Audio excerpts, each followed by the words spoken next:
Ayan, have a blessed divine hope everyone.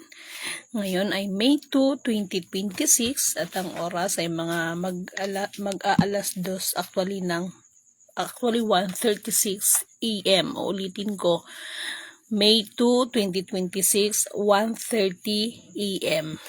Ayan, purihin ang nagsugo, hindi ang mga sinugo. Have a mercy and peace upon us. Mabuhay Maharlika Kingdom of God, the Lufasug Sulu Empire, Darul Islam, the 11 countries, 1C. Mabuhay ang nagmumula sa perlas ng silanganan, ang sikatan ng araw, at mabuhay ang nagbumula sa 12 tribes. Nawa ang espiritu ng katotohanan, kaliwanagan, kaunawaan, kapayapaan, at higit sa lahat, ang espiritu ng katarungan ay iiral sa bawat isa sa atin. Kumusta mga mahal kong kapatid? Dalangin ni Lidimin na ang bawat isa sa atin ay manatiling magiging matatag at nandoon yung kalakasang physical, mental, higit sa lahat kalakasang espiritual. Maraming salamat po sa lahat ng inyong mga prayers, sa lahat ng inyong mga pangunawa, pag-iintindi, lahat, everything package deal. Maraming salamat po sa inyo at sa mga tulong ninyo. Okay. Hindi ko na ito patatagalin pa. Okay?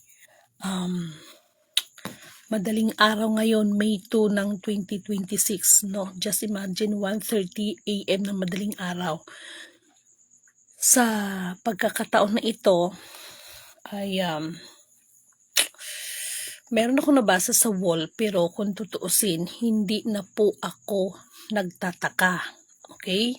Dahil pilit ko po itong ini-explain sa inyong lahat, pero dahil ang tao ay see is to believe, at ang tao ay ang mahilig ay ang mangutya, at ang mga tao dahil sa kanilang mga sariling interest ay nandun pa rin yung nais nila na sila ang ako. So, ito yung sinasabi ko sa inyo.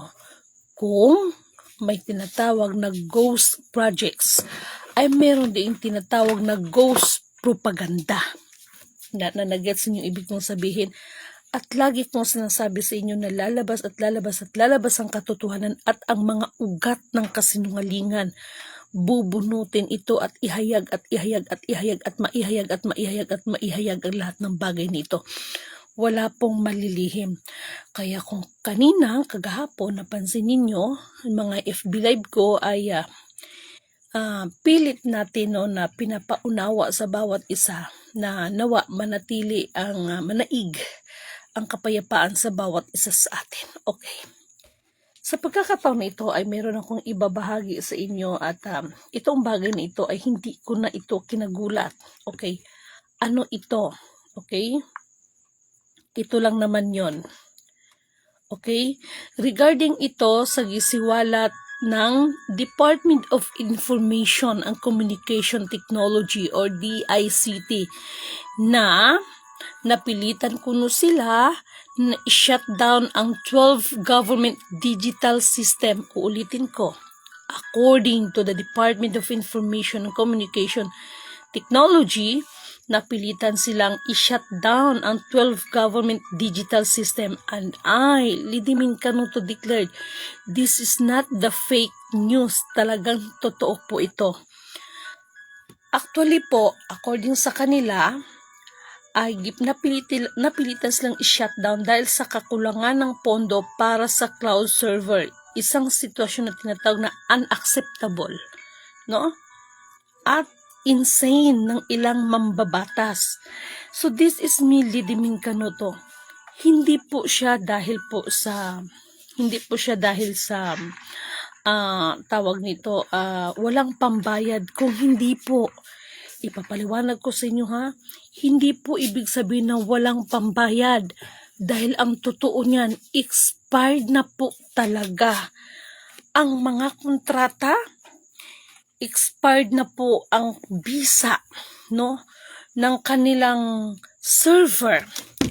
Naalala nyo ba yung nag-explain ako regarding sa satellite na ganito siya ang mangyayari? Expired na lahat ito. Pinaliwanag ko isa-isa yan. Pero ang tao ay hindi nila pinapansin yan dahil ang laging sasabihin, huwag kayong maniwala dyan, sira ulo yan. Huwag kayong maniwala dyan, patay gutom yan. Huwag kayong maniwala dyan, kunwari lang yan. Ganyan ang naririnig ni Lidimin. So, ito is another proof. System is real, mga mahal kong kapatid. Kaya nga sabi ko sa inyo, di ba? Kaka-explain ko lang kagahapon. Anong gagawin ninyo na mga keeper? Anong gagawin ninyo kahit pa no presidente pa si PBBM? Because even if EM Senior, whoever you are, the strong leader in the strong one nation, as long as you do not know the password, you cannot touch and you cannot remove. Itong pagsisiwalat ngayon ng Department of Information natin, ito po ay hindi po ito fake news. Ako na po ang nagpatotoo sa inyo. At least, sana ma-realize ng mga viewers kung saan man nakarating ang video na ito ng aking mga FB Live, na aking mga binabahagi. Alam nyo ba na hanggang dumating ang punto na ito na yung tinatawag na the 3 days darkness? No? So, itong mga bagay na ito ay dapat sana ito ay mapaghandaan natin ng maigi. Pero, ang tao ay sobrang talino at hindi na natatanggap kung ano yung katotohanan. Hindi na nila nakikita ang kalang mga sarili. No? So, itong pagbulgar ngayon ng Department of Information, no? Napakalaking impact nito. Napakalaking impact nito. Oh my. Okay? Just imagine, no? Tawag nito. Just imagine, tawag dito. Sila na mismo ang nagbulgar nito. So, patutuhanan ko po lahat yan dahil ngayon, i-explain ko sa inyo ha, hindi po sa wala silang pangbayad. Okay. Anyway, kasama na rin doon dahil even the tax, sinabi ko naman sa inyo noon pa man. Oo, mga trying hard ko, pikat dyan. Sa lahat ng aking mga followers, dito nyo malalaman kung gaano katotohanan.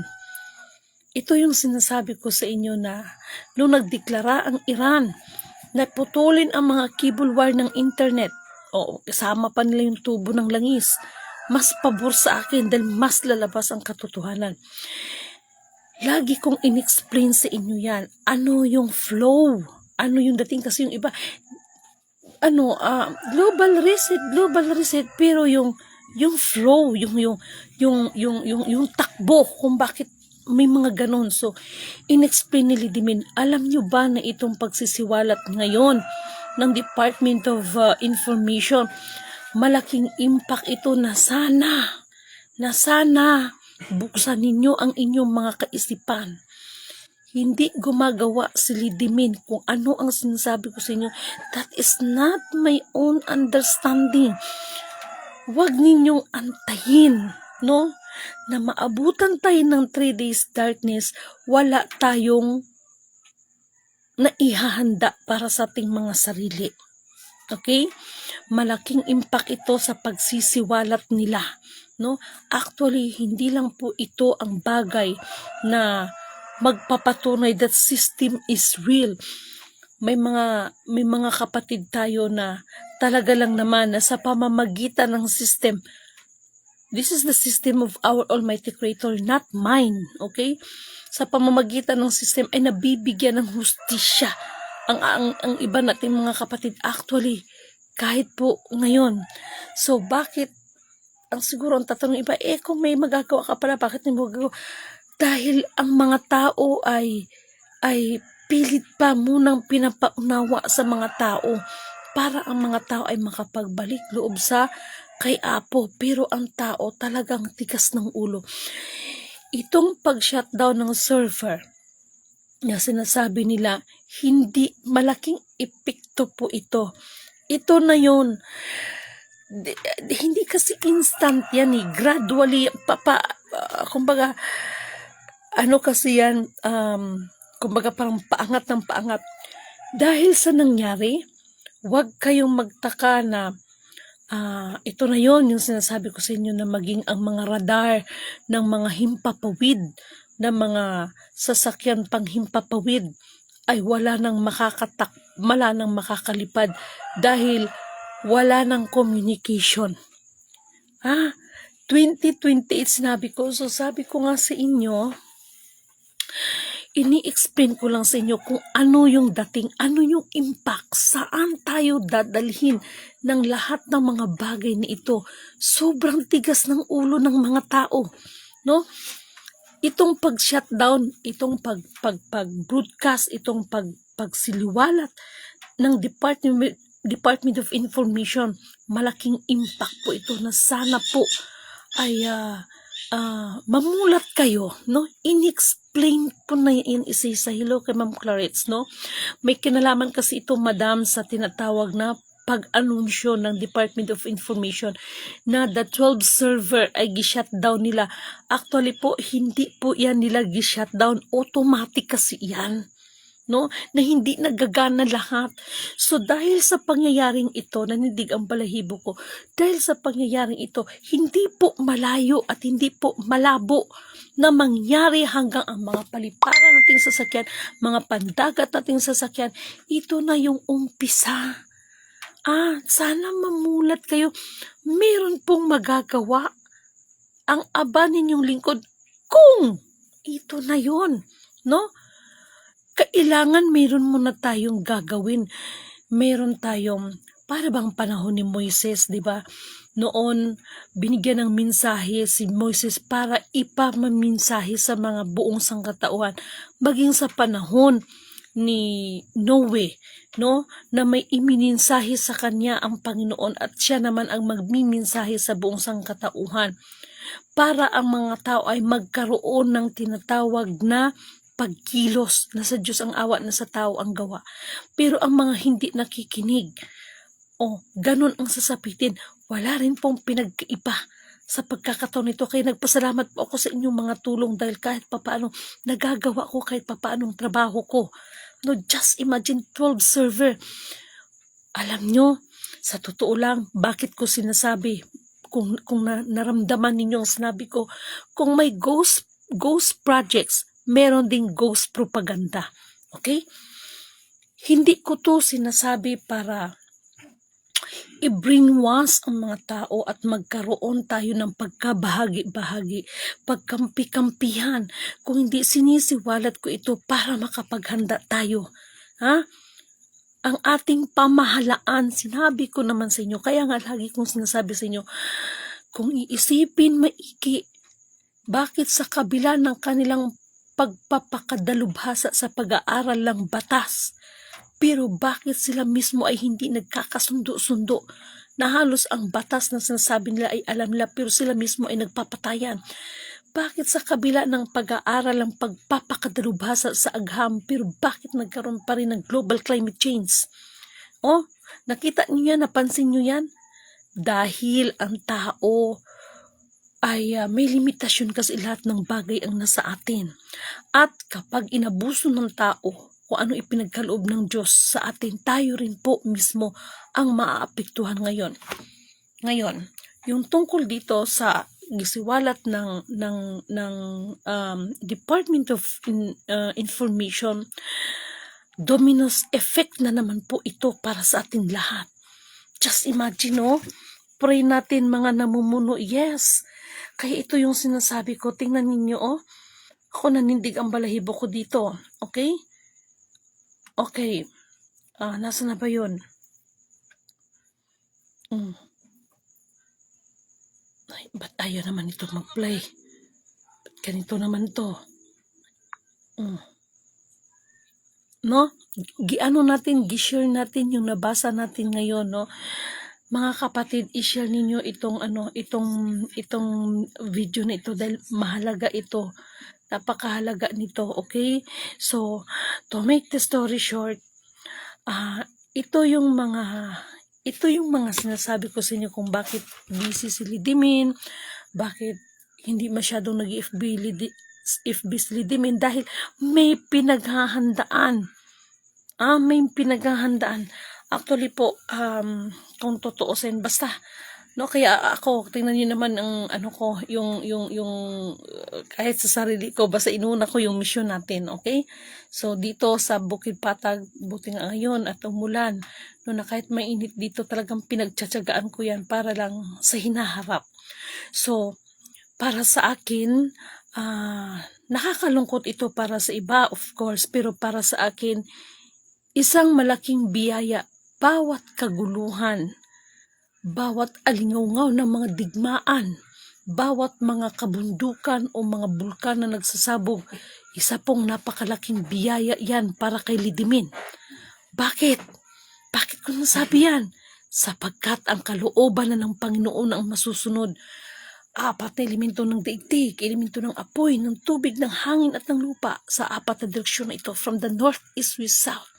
At ang kanyang banal na kapangyarihan ang iiral sa ating lahat, kaya walang sino man ang pwedeng mag-excuse nito. Dahil sa mga pangyayari, kayong mga nasa pamahalaan ngayon na hanggang ngayon ay yung iba dyan ay akala mo mga matitino, no? Malapit na ang mga kaarawan ninyong lahat. Kung ang halimbawa yung isang senador ay May 1 ang birthday, yung isa May 5, malapit na ang araw na iisa na lang ang kaarawan ninyong lahat. Ito yung hahanapin ninyo ang inyong kamatayan. Aakyat kayo ng mga kabundukan upang hilingin ninyo ang inyong mga kamatayan. Ngunit subalit tatapat, hindi ninyo ito masusumpungan. Bagkus galit at puot ng Panginoon ang masusumpungan ninyo. Mangyayari yan. Bakit? Dahil ang tao mismo uusigin kayo ng mga tao. Kaya aakyat kayo sa mga kabundukan. Yang mga kapirahan na pinagkakaguluhan ninyo ng mga kurakot, hindi nyo na yan mapakikinabangan. Naintindihan ninyo ko? Kaya para sa mga mahal kong mga kapatid, solid followers, solid viewers ko, no? Ano ang sinasabi ni Lidimin? Ang habilin ni Lidimin, sikapin natin na hindi tayo madaya ng ating mga mata, ng ating mga naririnig, ng ating mga tinga. No? Sikapin natin ang ating mga sarili, ang tunay na kayamanan. Ito yung magkaroon tayo ng pagkakataon na makapasok tayo sa kaharian ng Diyos sa pamamagitan ng paggawa at pagsunod ng kalooban ng Panginoon. Kaya, tingnan nyo yung XRP. Nothing happens. No? Sinabi ko naman sa inyo, kailangan munang mangyari ang mga bagay nito. Bagamat sinabi ni Lidimin na hiningi ko ang palatandaan, no? Kaya itong espasyo na ipinagkaloob sa akin ng Panginoon ng Apo, ito yung palatandaan na hiningi ko sa kanya na ang kanyang kalooban ang masusunod, no? Malapit na ang kalooban, ang kanyang kalooban ay masusunod at hindi talaga sa tao. Kaya paalala ko ulit, itong nangyari ngayon pagsiwalat ng Department of Information, nag-shutdown ko nun nila dahil sa 12 server, dahil walang pambayad, walang pondo, no? Pero tingnan mo naman ang mga issue ng mga korupsyon, no? Pero wag din po nating isisi sa ating mahal na Pangulong PBBM, because si Pangulong PBBM, ginamit din po siya para ang lahat, no? Ito lang masasabi ko. Kung tutuusin, yung mga sinasabi nilang corruption, actually drawing pa po yan.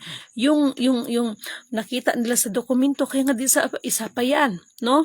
Isa pa yung central bank na yan, no? Sobrang kurakot. Sobrang, sabi ko nga, the number one, hindi po DPWH, ang pinakakurakot ay ang central bank, no? Wala namang problema doon ang central bank. Ang problema, ang mga namamahala. Hindi ko nila lahat, pero karamihan, no? Sa pagkakataon na ito, nagpapasalamat ako sa inyo dahil nagagawa ko ang trabaho ko na ito dahil na rin sa mga tulong ninyo. So, ako personally ay nagpapasalamat ako sa inyo dahil ako ngayon may mga personal din na kailangan ko rin talagang magawa. Even myself, mayroong paghahanda. No, kaya maraming salamat sa inyo dahil pag naglalambing si Lidimin sa inyo, ayan kayo, nandiyan kayo para sa akin. Kaya itong mga nabasa ko ngayon, halos mapaluha ako. Bakit sa tuwa? Bakit lalabas talaga ang katotohanan? Hindi nyo maitatago ang buong katotohanan. Tandaan ninyong sinasabi ko. So sa pagkakataon na ito, ganun pa man, sinabi ko nga sa inyo, in-explain ko naman sa inyo na in generalize, magkaroon man ng problema about sa mga ganyan, manatili pa rin ang signal natin dito. Ang tanong, sino ang tatayo at titindig para sa bagay na yan? Yun yung bottom line ko. Okay? Dahil ako bilang isang Lidiming Canuto, ako'y nanindigan anuman ang iniwan sa akin ng Kuya Emmanuel. No? Talagang naalala ko yung sinabi niya. No? Huwag kang mag-alala at huwag kang magpapasindak sa mga mang-api sa iyo, sa 10 daliri. Kahit pagtulungan ka ng 9 na daliri, hindi ka nila kayang pabagsakin. Una at higit sa lahat, ang katotohanan ay wala sa kanila. No? Kaya kahit anong pilit kang ibagsak, hindi ka babagsak. Manghihina ka bilang isang tao dahil sa mga bagay na mga personal na bilang tao ay may mga pangailangan tayong personal, manghihina ka doon, pero pagdating ng katotohanan, tatayo at titindig ka. So,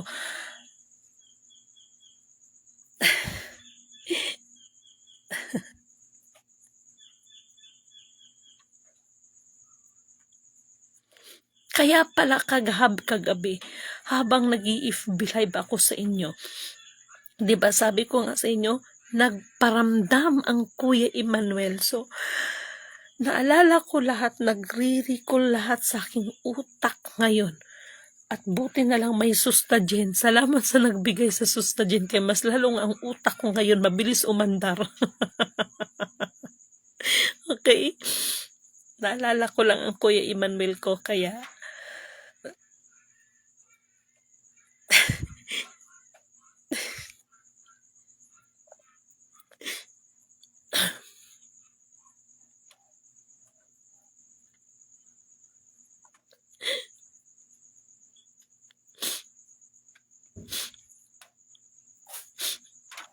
naiiyak ako dahil itong mga nangyayari sa atin.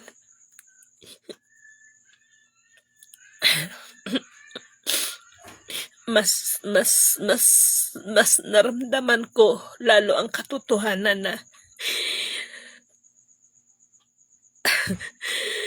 hindi biro, no? Hindi biro yun na sasabihin ng kuya na maubusan na sila ng yaman, pati yabang, pati lakas. Ngunit wala silang magagawa. Kaya, alam niyo yan na mulat sa Paul, marami na akong na-encounter, no? Pero nagpasalamat ako kay Apo dahil sa kalakasang physical, mental, spiritual na ipinagkaloob niya sa akin. At ang dahil sa inyo ay mas lalo ko pang pinagbubutihan ng aking trabaho. Ipagpaumanin ninyo kung may mga pagkakataon na mali man ako para sa inyo dahil hindi po ako perfect. Pero pilit at sinisikap na magawa ang misyon na ipinagkaloob sa atin ng Panginoon. Purihin ang nagsugo, hindi ang mga sinugo.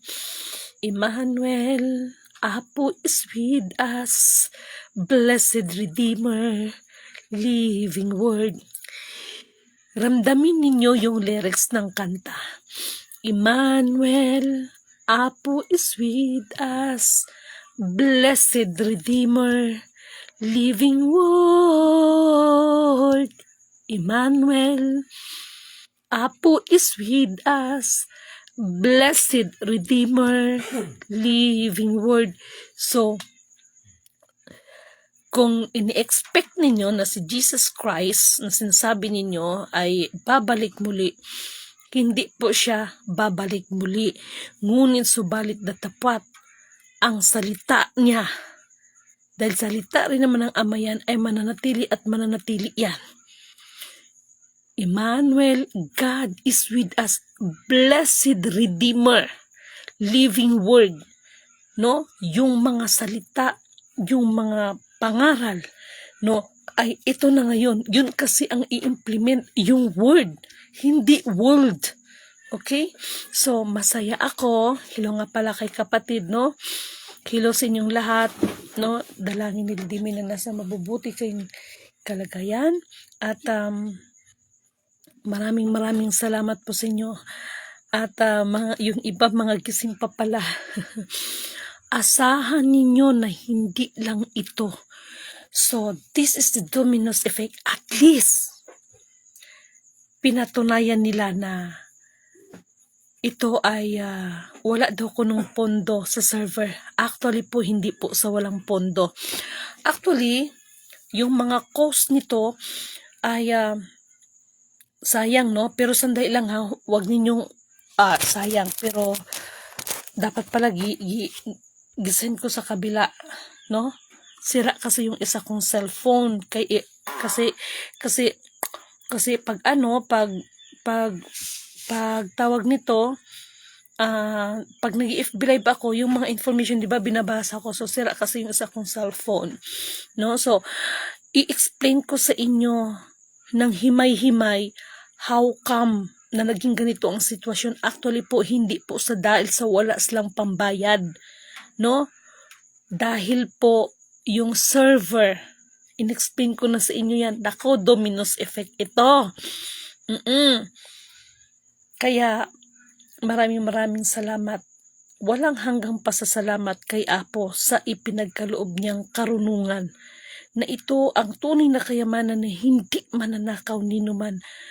Mga mahal kong kapatid, magsipagtibay kayo at maipanalangin ang bawat isa sa atin. Okay? Hello kapatid, no? Sir Ron, kumusta ikaw dyan? Get well soon, okay? Opo, 2 AM na po dito, Madam Clarita. So, ayun lang, natuwa lang ako.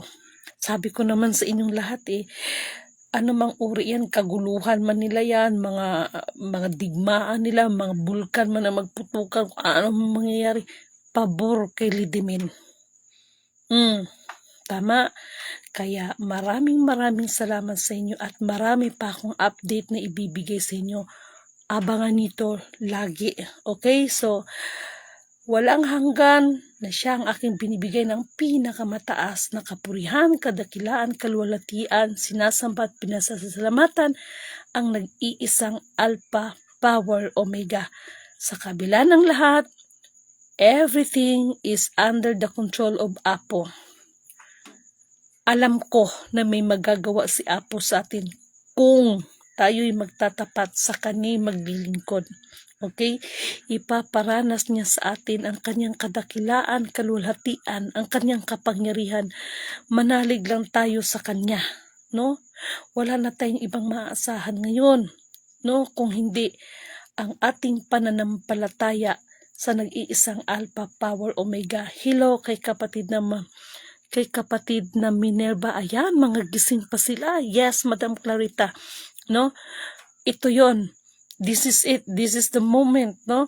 Hello kay kapatid na Clarita, kay Minerva, kay Martinez, kay Daisy, kay Princess Daisy, no? Ayan, kay Jimalin Balangatan, good morning. Kay kapatid na Ramon Santiago, maraming salamat. Magandang gabi po mahal kapatid, maraming salamat sa mga kaalaman na ipinaabot niyo sa amin. Puri na nagsugo, hindi mga sinugo. Maraming salamat po sa inyong lahat. Please, kindly share this video po. Siguro bukas or mamaya, mas, kasi yung information kung bakit nagkaganon ay na-send ko dito sa kabila. So, wala akong hawak na kopya. Ginagamit ko itong cellphone. Sikapin ko mapaayos ko yung isa kong cellphone. Okay? So, maraming salamat po sa inyo and have a blessed divine hope everyone po sa ating lahat.